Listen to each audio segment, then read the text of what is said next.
What's happening, everybody? Welcome back to the Star Wars headquarters. Hope you're all doing good, and we are talking about Star Wars Battlefront 2. We're going to be jumping into these new details from Xbox, because Xbox just announced that they are doing an update for Star Wars Battlefront 2 in terms of the performance. It's actually a pretty big deal.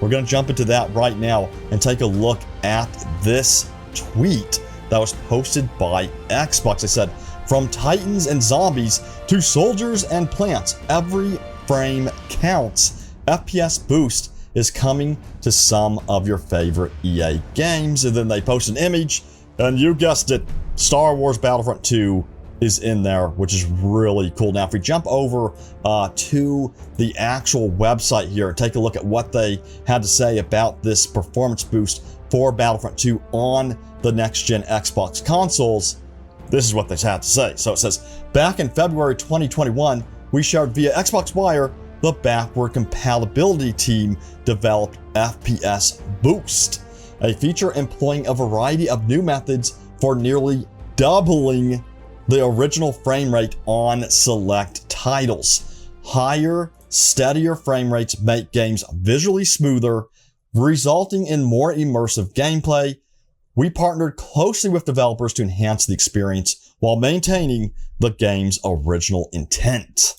And while not applicable to all games, these new techniques can push game engines to render more quickly for a buttery smooth experience beyond what the original game might have delivered due to the limitations of the hardware at the time." This is really cool to see, because if you didn't know, they already did this for a host of Bethesda games not too long ago, including games like Fallout 4. So that's really cool to see them bringing like a classic game like that up to 60 frames per second. Or in this case, we're talking 120 frames per second for Star Wars Battlefront 2. That is absolutely maddening. 120 frames per second. So it says, in some instances, because there are higher graphic requirements to enable FPS boost technology, we've had to reduce a game's resolution to ensure it both runs smoothly and plays great. In those select cases, FPS boost is not automatically enabled for Xbox Series X gamers, but can easily be turned on under the compatibility options in the manage game and add-on settings. To experience FPS boost and to be able to toggle the feature on and off, make sure your console has taken the latest update and you've rebooted your console. Now, of course, to take advantage of 120 frames per second, you have to have a TV or monitor that supports HDMI 2.1. So remember that. Now it says, to see if the game you're playing is running FPS boost on or auto HDR, you can also now just tap the Xbox button on your console while in game, and you'll see a guide overlay indicating in the upper right corner if the features are enabled or not. For more details about using these compatibility settings and settings for 120 hertz gameplay, 120 frames per second gameplay, check out the following support article. So they have the list of games right here. So it's not just Star Wars Battlefront 2. So if we scroll down here, it's not just Star Wars Battlefront 2 that's receiving the 120 hertz or 120 frames per second for the Xbox Series X, but it's also Battlefield 1, Battlefield 4, Battlefield 5, and then all of these other titles as well, including Plants vs. Zombies Garden Warfare, which I love, and then the original Star Wars Battlefront, which I love, and then Titanfall 1, 2, and 3. I love Titanfall. I mean, Titanfall 1 and 2. There's no Titanfall 3. Hopefully we get an announcement on that someday, but Titanfall 1 and 2 also are getting 120 frames per second support as well. Then they go on to list the other games as well, including Fallout 4, Fallout 76, Prey, Far Cry 4, and so on and so forth. Even Watch Dogs 2 is included in there, which was upgraded to 60 frames per second just recently. So really cool to see that Xbox is doing this for some of our favorite classic games. And remember, there's two columns here. There's one for Xbox Series X, and there's one for Xbox Series S. So for Star Wars Battlefront 2, it runs 120 frames per second only on the Xbox Series X. it's not available on the Xbox Series S. So if you're going to be investing in a next-gen console and you're looking at the Xbox, I would recommend going for the Xbox Series X if you can,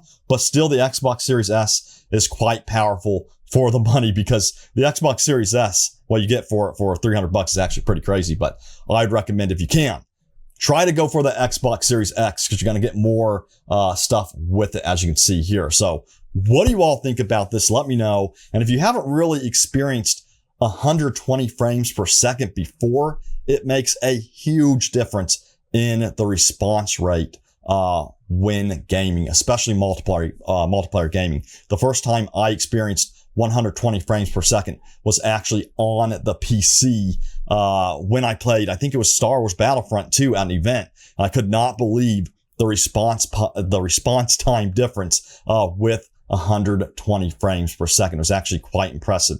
So if you haven't tried it, don't knock it. It's freaking amazing, trust me. Now, also, I wanted to mention this real quick.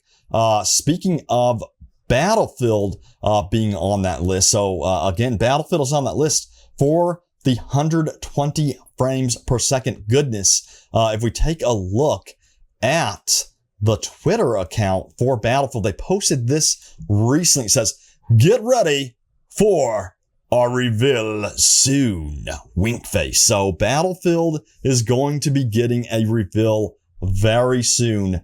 So I'm very, very excited about that. I love Battlefield, and I cannot wait to see what they've done with the next entry in the Battlefield franchise. So what do you hope to see in Battlefield? You know, there's rumors that it's going to be in the future, not too far future. It's going to possibly have drones in it, robots, stuff like that. We'll see if that's true. Again, that's all speculation. It's also heavily rumored to have 128 player matches, and then also an entire dynamic weather system with huge weather events as well, such as tornadoes and extreme weather. So if that's true, I would love that. I love that kind of stuff. I think dynamic weather systems and all of that stuff adds a lot to the gameplay. And I hope that if we get a Battlefront 3, we see stuff like that coming to Battlefront 3, because we did get a hint of it in Battlefront 3 with Geonosis Galactic Assault.